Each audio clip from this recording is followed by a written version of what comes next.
राम राम दोस्तों, मैं हूं नवाब और आप सुन रहे हैं हॉरर कहानी, वह भी मेरी जुबानी। तो दोस्तों, आज मैं आपके लिए 5 सच्ची घटना पर डरावनी कहानियां लेकर आया। कहानियां बहुत ही डरावनियां हैं, इसलिए आप वीडियो को अंत तक जरूर देखिएगा। दोस्तों, अगर आपके पास डरावनी सच्ची कहानी है तो आप मुझे इंस्टाग्राम पर भेज सकते हैं। वीडियो शुरू करने से पहले मुझे आपसे छोटी सी रिक्वेस्ट है, अगर आप मेरे चैनल पर नए हैं तो मेरे चैनल को सब्सक्राइब करना और मेरी वीडियो को लाइक भी करना, और हो सके तो कमेंट करके बताना आप ये स्टोरी कौन से शहर से देख रहे हैं, और अपना नाम भी बताना, तो मैं नेक्स्ट स्टोरी में आपके नाम लूंगा। तो चलिए बिना देर किए हुए कहानियां शुरू करते हैं। गांव कछारपुर में एक पुराना मंदिर था जिसके पास कोई भी जाने से डरता था। लोग कहते थे कि वहां एक तांत्रिक की आत्मा पड़ती है जो अपने पूजा करते टाइम के दौरान मारी गई थी। गांव के बुजुर्गों का मानना था कि तांत्रिक का असल मकसद कुछ और था जिसे वह पूरा नहीं कर पाया। एक दिन गांव का युवक अमित अपने दोस्तों के साथ मंदिर के पास से गुजर रहा था। उसने दोस्तों को मंदिर के अंदर चलने के लिए उकसाया। बाकी दोस्त डर से मना कर दिए, लेकिन अमित जिद पर अड़ा रहा। आखिरकार अमित अकेले ही मंदिर के अंदर चला गया।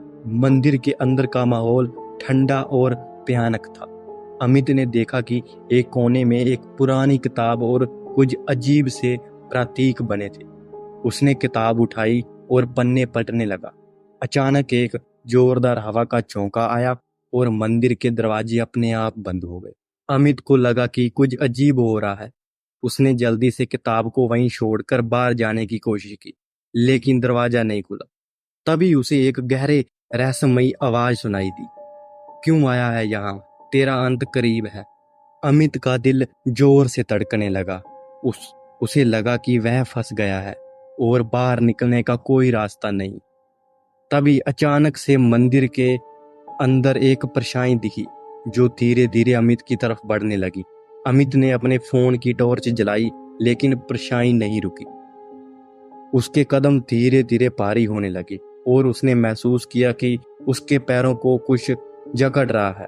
कुछ उसके पैरों में जैसे रस्सी बांध रहा है कोई। यह सब देखकर अमित की हिम्मत टूट गई और उसने जोर से चिल्लाना शुरू कर दिया। चिल्लाने की आवाज सुनकर बाहर खड़े दोस्त मंदिर के पास आए, लेकिन दरवाजे को खोलने में नाकाम रहे। अमित के चिल्लाने की आवाज धीरे धीरे मंद पड़ने लगी, अंत बिल्कुल बंद हो गई।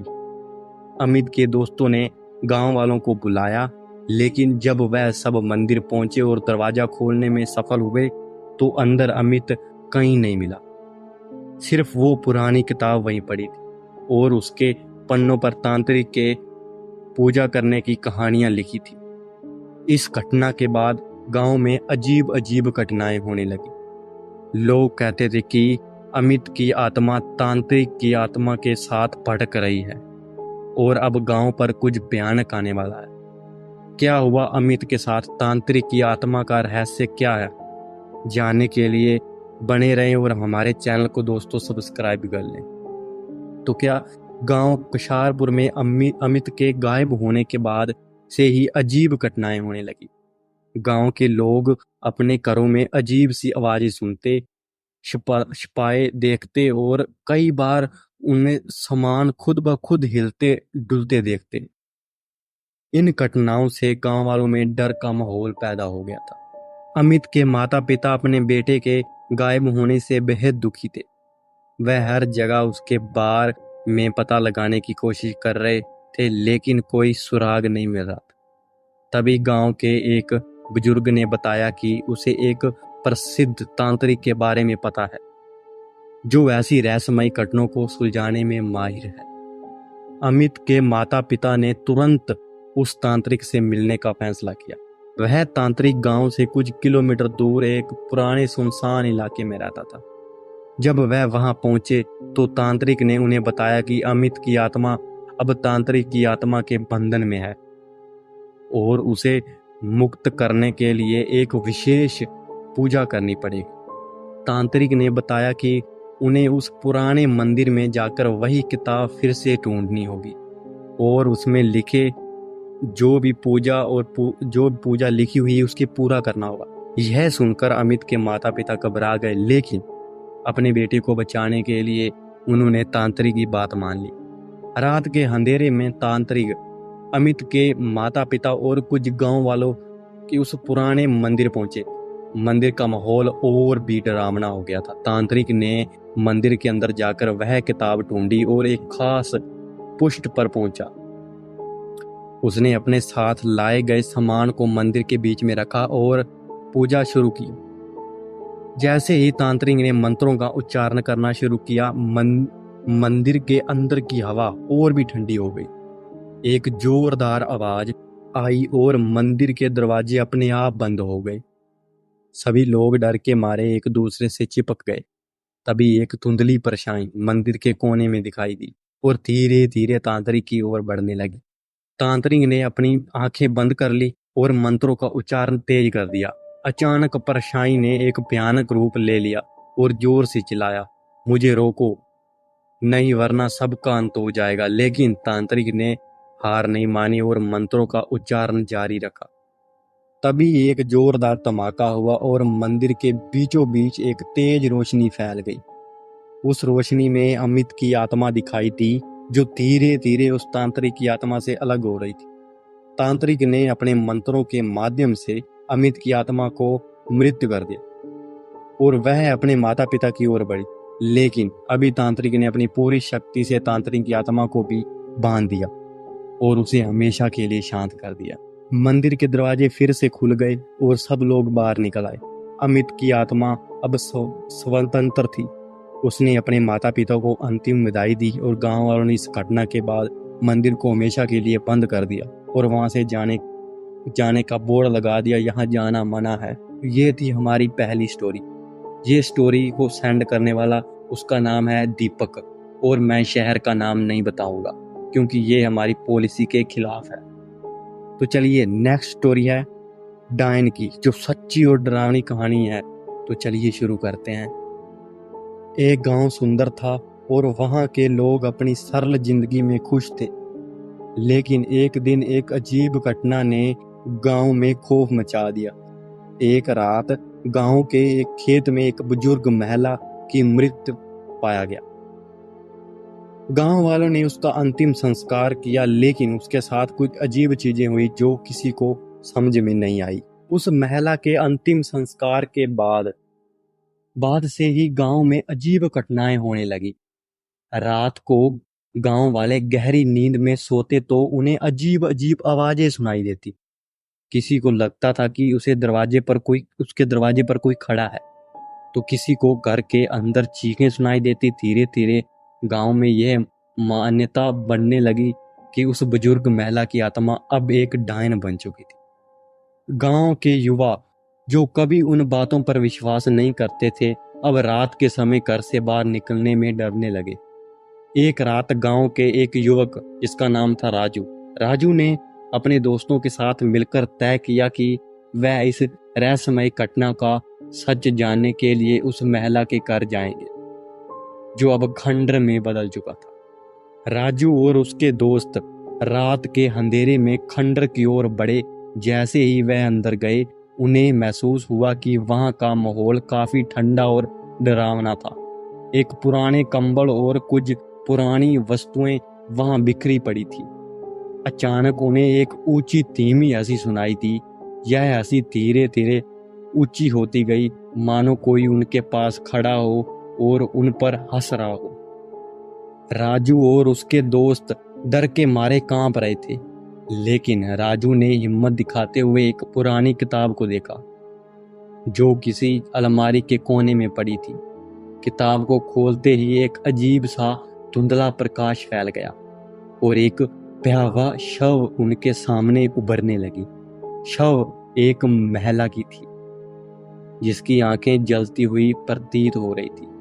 तभी अचानक एक जोरदार ठनक की आवाज आई और एक अजीब सी ताकत ने राजू को धक्का दे दिया। वह और उसके दोस्त घबराए हुए वहां से भागे और खंडर के बाहर आ गए। घर से बाहर निकलते ही उन्हें महसूस हुआ कि जैसे कोई उसकी पीठ पर चिपका हुआ है। रात के बाद से गांव के लोग और भी अधिक परेशान हो गए। लोग कहते थे कि उस डायन की आत्मा अब उन सभी पर नजर रख रही है जो उसके घर में गए थे। राजू और उसके दोस्त भी लगातार अजीब घटनाओं का सामना कर रहे थे। क्या राजू और उसके दोस्त उस डायन का पीछा छुड़वा पाएंगे? क्या उस डायन के पीछे का रहस्य सुलझाएंगे? जानने के लिए बने रहिए और हमारे चैनल को दोस्तों सब्सक्राइब कर लें। होता क्या है, राजू और उसके दोस्त को खंडर से लौटने के बाद से ही लगातार अजीब घटनाओं का सामना करना पड़ा। उनकी रातें चुपचाप नहीं थी। हर रात अजीब आवाजें और डरावने सपने उन्हें परेशान कर रहे थे। गांव वालों ने भी राजू और उसके दोस्तों को सख्ती से चेतावनी दी कि वह उस खंडर की ओर ना जाएं, लेकिन उनकी जिज्ञासा और डर ने उन्हें लगातार परेशान किया। एक दिन राजू ने गांव के एक बुजुर्ग से सलाह लेने का फैसला किया। बुजुर्ग ने बताया कि उस महिला का अंतिम संस्कार सही तरीके से नहीं किया गया था और उसकी आत्मा को शांति नहीं मिली। उसने सुझाव दिया कि वह एक विशेष पूजा करेगा जो उस आत्मा को शांति दे सके और डायन के प्रभाव को समाप्त कर सके। राजू और उसके दोस्तों ने बुजुर्ग की सलाह मानी और एक पूजा की तैयारी शुरू कर दी। उन्होंने एक तांत्रिक को संपर्क किया जो इस तरह के पूजा में माहिर था।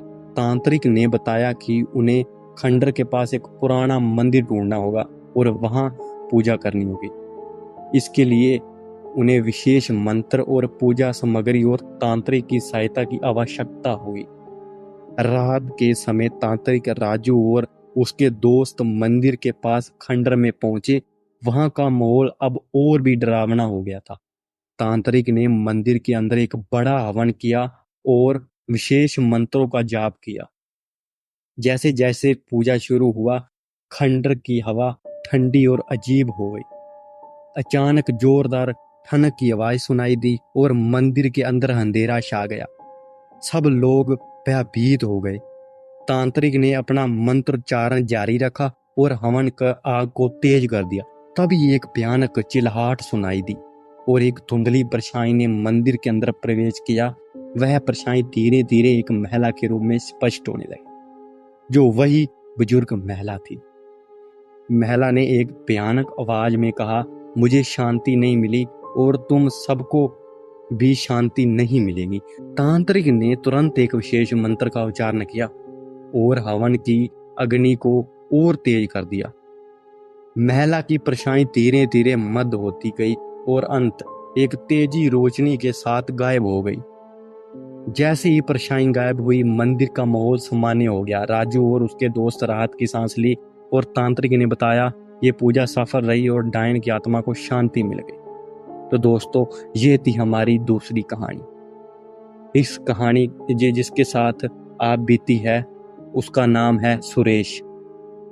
उसने मेरे को इंस्टाग्राम पर शेयर करी है। तो दोस्तों, नेक्स्ट स्टोरी सुनते हैं। तो नेक्स्ट स्टोरी सुनने से पहले आप हमारे चैनल को सब्सक्राइब कर लें, क्योंकि हम आपके लिए एक सच्ची घटना पर हॉरर स्टोरी लाते हैं। तो ये तीसरी कहानी है सुनसान सड़क की सच्ची डरावनी कहानी। गांव के किनारे एक सुनसान सड़क थी जिसे कोई भी रात के समय पार करने की हिम्मत नहीं करता था। कहा जाता था कि इस सड़क पर कई साल पहले एक दुखी आत्मा भटकती थी जिसका बलिदान एक अजीब दुर्घटना में हुआ था। गांव वालों का मानना था कि रात के अंधेरे में उस आत्मा का प्रकोप बहुत खतरनाक होता है। एक रात गांव में रहने वाले युवक नितिन ने दोस्तों के साथ मिलकर तय किया कि वह उस सुनसान सड़क पर जाएंगे और आत्मा के बारे में सच्चाई जानेंगे, और उन्हें दोस्तों ने डर के मारे मना कर दिया। लेकिन नितिन की जिद और महसूस ने उन्हें चलने के लिए मजबूर कर दी। रात के अंधेरे में नितिन और उसके दोस्तों ने सड़क की ओर बढ़ना शुरू किया। सड़क पर चलते समय उन्होंने महसूस किया कि वातावरण अजीब सा हो गया है। हवा में ठंडक थी और चारों ओर गहरी छुपी छा गई थी। सड़क के दोनों ओर की झाड़ियों और पेड़ अंधेरे में और भी डरावने लग रहे थे। तभी नितिन ने देखा कि सड़क के बीचों बीच एक पुराना जर्जर ट्रक खड़ा था। ट्रक का रंग उखड़ चुका था और उसकी चमक खो चुकी थी। नितिन और उसके दोस्तों ने ट्रक के पास जाकर देखा कि उसके अंदर कुछ सामान बिखरा पड़ा था, पुरानी किताबें, एक टूटी फूटी घड़ी और कुछ पुराने कागज। जैसे ही नितिन ने उन कागजों को पलटा, एक तेज हवा का झोंका आया और सड़क पर अजीब सी आवाजें गूंजने लगी। वह आवाजें धीरे धीरे जोरदार चीखे में बदलने लगी और एक ठंडी हवा ने सबको घेर लिया। नितिन और उसके दोस्त घबराए हुए ट्रक से बाहर भागने लगे, लेकिन अचानक से सड़क पर एक धुंधली छाव उभरी। छाव एक पुरुष की थी जिसकी आंखें जलती हुई दिख रही थी। वह शव धीरे धीरे उनकी ओर बढ़ने लगी और एक रहस्यमय आवाज आई, तुम्हें यहाँ क्यों आना पड़ा? यह तुम्हारा अंत है। नितिन और उसके दोस्तों के पांव मना जमीन से चिपक गए थे। उन्होंने समझा कि वह यहाँ से बाहर नहीं निकल पाएंगे। शव की आवाज तेज और डरावनी हो गई और सड़क पर एक अजीब सा शोर मच गया। नितिन ने अपना दोस्तों को हिम्मत दी और वो दौड़ते हुए सड़क से बाहर निकलने लगे। जब वह आखिरकार गांव पहुंचे तो वह सभी हाँफ रहे थे और बहुत डरे हुए थे। उन्होंने गांव वालों को अपनी पूरी कहानी सुनाई और गांव वालों ने पुष्टि की कि उस सड़क पर किसी के साथ दुर्घटना हुई थी और उसकी आत्मा भटक रही है। गांव वालों ने नितिन और उसके दोस्तों को चेतावनी दी कि वह उस सड़क पर कभी ना जाएं, क्योंकि वहां एक खतरनाक आत्मा की मौजूदगी है। अब नितिन और उसके दोस्तों को हर रात उस डरावनी अनुभव की यादें आती हैं और वह उस सुनसान सड़क से दूर रहने की पूरी कोशिश करते हैं। यह कहानी का अंत यही नहीं होता। आगे क्या होता है कि नितिन और उसके दोस्त का सुनसान सड़क पर हुई डरावनी घटना के बाद वह पूरी तरह से घबराए हुए थे। उनके मन में अब भी वह रात की यादें ताजा थी। उन्होंने सोचा कि शायद अब वह सब ठीक हो गया है, लेकिन जैसे जैसे दिन बीतते गए घटनाएं और भी भयानक होती गई। एक सप्ताह के बाद नितिन की बहन माया, जो अब तक उस घटना के बारे में नहीं जानती थी, अपनी कुछ दोस्त के साथ सुनसान सड़क की ओर घूमने चली गई। माया का यह कदम काफी हैरान कर देने वाला था, लेकिन उसने अपने दोस्तों को तसल्ली दी कि वह कुछ भी नहीं है। जैसे ही वह सड़क पर पहुंचे, माया और उसकी दोस्त ने महसूस किया कि वहां का माहौल अजीब हो गया। सड़क पर पहुंचते ही माया ने देखा कि सड़क के दोनों ओर की झाड़ियां और पेड़ धीरे धीरे हिलने लगे, जैसे कोई अजीब शक्ति उन्हें हिला रही हो। माया ने अपने दोस्तों से कहा कि वह यहाँ से जल्दी निकल चलें, लेकिन उनके दोस्तों ने माया की बात पर ध्यान नहीं दिया और फोटो खींचने लग गए। तभी माया ने एक अजीब आवाज सुनी जो पहले धीमी थी लेकिन धीरे धीरे तेज होती गई।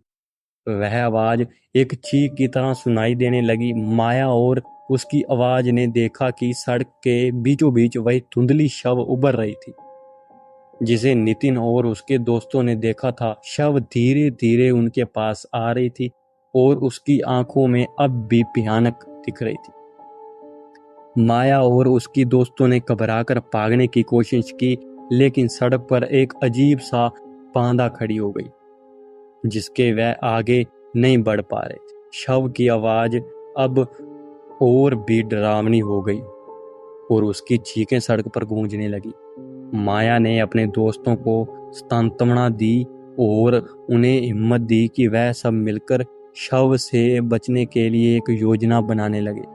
माया ने सोचा कि अगर वह शव की सामना नहीं कर सकती तो शायद तंत्र मंत्र की मदद से इसे शांत किया जा सकता है। माया और उसकी दोस्तों ने गांव के एक तांत्रिक के संपर्क किया जो पहले भी इसे मामलों का सुलझा चुका था। तांत्रिक ने बताया कि उस आत्मा को शांति देने के लिए एक विशेष पूजा करनी होगी और सड़क पर पूजा शुरू हो गई जहां आत्मा का प्रभाव अधिक था। रात को माया और उसके दोस्तों ने तांत्रिक के साथ सड़क पर पहुंचकर पूजा की तैयारी की। तांत्रिक ने एक हवन का आयोजन किया और मंत्रों का उच्चारण शुरू किया। जैसे जैसे मंत्रों का उच्चारण बढ़ा, सड़क का माहौल बदलने लगा। धुंधली शव की आवाजें धीरे धीरे कम होने लगी, हवा में घबराहट महसूस होने लगी। अंत में एक तेज रोशनी फैल गई, शव धीरे धीरे गायब हो गई और सड़क पर वो माहौल अब सामान्य हो गया था। आत्मा की चीखें भी सुनाई देना बंद हो गई थी। माया और उसके दोस्तों ने राहत की सांस ली और तांत्रिक ने बताया कि आत्मा कब शांति मिलेगी। तो दोस्तों, ये थी हमारी तीसरी स्टोरी। कैसी लगी? अच्छी लगी तो कमेंट में जरूर बताइएगा, और हाँ, हमारे चैनल को सब्सक्राइब कर लें। नेक्स्ट स्टोरी सुनने के लिए आपको हिम्मत चाहिए, जो कि बहुत डरावनी है। यह सुनसान पेड़ की सच्ची डरावनी कहानी है। गांव के बाहरी इलाके में एक पुराना पेड़ था जिसे लोग भूतिया पेड़ कहते थे। यहाँ पेड़ वर्षों से वहां खड़ा हुआ था और इसके बारे में गांव में कई डरावनी कहानियां थी। लोग कहते थे कि इस पेड़ के नीचे एक अजीब आत्मा भटकती है जिसकी मौत किसी रहस्यमय तरीके से हुई थी।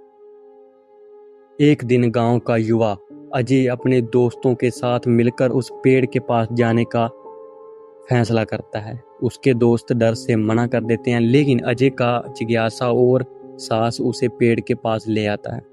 अजय ने सुना था कि पेड़ के बारे में जानने के लिए उसकी आत्मा को शांति मिल सकती है। रात के अंधेरे में अजय और उसके कुछ दोस्त पेड़ के पास पहुंचते। पेड़ की शाखाएं और पत्तियां अंधेरे में और भी डरावनी लग रही थी। पेड़ की जड़ों के बीच अजीब सी आवाजें सुनाई देने लगी, जैसे कोई उस पे पंछी बैठा हुआ या कुछ और अलग आप महसूस कर सकते। और हवा में ठंडक महसूस होने लगी। अजय ने पेड़ के नीचे बैठकर पुरानी कहानियों के बारे में सोचना शुरू किया। तभी अजय ने देखा कि पेड़ के चारों ओर एक हल्की धुंध छा गई। धुंध में एक धुंधली शव उभरी, जो धीरे धीरे स्पष्ट होने लगी। शव एक महिला की थी, जिसकी आंखें जलती हुई प्रतीत हुई। शव ने एक डरावनी आवाज में कहा, तुम्हें यहाँ क्यों आना पड़ा? मैं शांति को डिस्टर्ब मत करो। अजय और उसके दोस्तों का दिल जोर जोर से धड़कने लगा। उन्होंने पेड़ के चारों ओर देखा और पाया कि अजीब सी शक्तियां पेड़ के आसपास हरकत कर रही थी। अचानक पेड़ की शाखाएं हिलने लगी और एक तेज हवा का झोंका आया। अजय और उसके दोस्तों ने जल्दी से वहां से भागने की कोशिश की, लेकिन हवा ने उनके कदमों में जैसे जकड़ लिया था। अजय ने देखा कि शव उनकी ओर बढ़ रही है और उनकी चीखें तेज हो गई थी। वह शव अब और भी स्पष्ट होने लगी, भयावह, मतलब कि बहुत डरावनी लग रही थी। अजय और उसके दोस्तों ने डर के मारे चिल्लाना शुरू कर दिया। अंत उन्हें एक दूसरे को सहारा देते हुए पेड़ से बाहर भागने की सफलता प्राप्त की। गांव लौटते पर अजय ने उसके दोस्त ने सभी को इस घटना के बारे में बताया। गांव वालों ने बताया कि यह महिला पेड़ के नीचे किसी पुराने पूजा की वजह से फंसी हुई आत्मा हो सकती है और उसके शांति के लिए एक विशेष उपाय करना होगा। अब अजय और उसके दोस्तों को इस रहस्यमय पेड़ के बारे में भी और जानने की जरूरत थी। क्या वह पेड़ की आत्मा को शांति दे पाएंगे? जानने के लिए बने रहें, आगे होता क्या है। अजय और उसके दोस्तों ने गांव वालों से सुनी बातें ध्यान में रखते हुए तय किया कि वह उस भूतिया पेड़ की आत्मा को शांति देने के लिए कुछ विशेष कदम उठाएंगे। गांव वालों ने उन्हें बताया कि पेड़ के नीचे एक पुराना तंत्र मंत्र छिपा हुआ है, हो सकता है, जो आत्मा को शांति देने में मदद कर सकता है। इसके लिए उन्होंने तांत्रिक की मदद लेनी होगी। अजय और उसके दोस्तों ने एक तांत्रिक से मिले, जिन्हें बताया कि पेड़ के नीचे एक पुराना पूजा किया जाने वाला एक समान मंत्र सामग्री पड़ी हुई है। तांत्रिक ने सुझाव दिया कि यह पूजा रात के अंधेरे में करनी होगी और उस समान से करनी होगी, जब आत्मा की ऊर्जा अधिक शक्तियां कम हो जाती हैं उस टाइम। रात के समय अजय, उसके दोस्त और तांत्रिक पेड़ के पास पहुंचे। तांत्रिक ने पेड़ के नीचे एक जगह को साफ किया और विशेष मंत्रों की तैयारी शुरू की। उसने हवन सामग्री, दीपक और तंत्र मंत्र के संबंधित वस्तुएं तैयार की। जैसे ही पूजा शुरू हुई, पेड़ के चारों ओर एक हल्की धुंध छा गई और हवा में ठंडक महसूस होने लगी। तांत्रिक ने मंत्रों का जाप करना शुरू किया और अजय और उसके दोस्त पेड़ के चारों ओर खड़े होकर तांत्रिक के निर्देशों का पालन करने लगे। पूजा के दौरान अचानक पेड़ की शाखाएं जोर से हिलने लगी और एक अजीब सी आवाज गूंजने लगी। शव जो पहले अजय ने देखी थी अब भी धुंध में उभरने लगी, लेकिन इस बार उसकी अवस्थिति कमजोर लग रही थी, बहुत ही। तांत्रिक ने विशेष मंत्र का उच्चारण करते हुए एक रोज अग्नि का प्रयोग किया, जिसे जैसे जैसे अग्नि का लपेटे में बढ़ी और पेड़ के नीचे एक आभा फैलने लगी। शव ने धीरे धीरे अपनी भयानक उपस्थिति कम की और एक शांतिपूर्ण रूप लेने लगी। तांत्रिक ने एक अंतिम मंत्र का जाप किया और हवन सामग्री को अग्नि में अर्पित किया। इस प्रक्रिया के दौरान पेड़ के आसपास की हवा गर्म हो गई और एक मधुर सुगंध फैल गई। अंत पेड़ के नीचे धुंध पूरी तरह छट गई और शव के गायब हो गई और पेड़ का माहौल शांत और समाने लगने लगा। तांत्रिक ने बताया कि ये पूजा सफल रही और आत्मा को अब शांति मिल गई है। अजय और उसके दोस्तों ने रात की सांस ली और तांत्रिक का धन्यवाद किया। तो दोस्तों 5वीं कहानी हम नेक्स्ट वीडियो में अपलोड करेंगे, तो आप हमारे चैनल को सब्सक्राइब करें, लाइक करें और कमेंट में अपना नाम बताएं, क्योंकि हम जब 5वीं कहानी नेक्स्ट वीडियो में अपलोड करेंगे तो आपका नाम पहले लिया जाएगा। तो मिलते हैं नेक्स्ट स्टोरी में। धन्यवाद दोस्तों।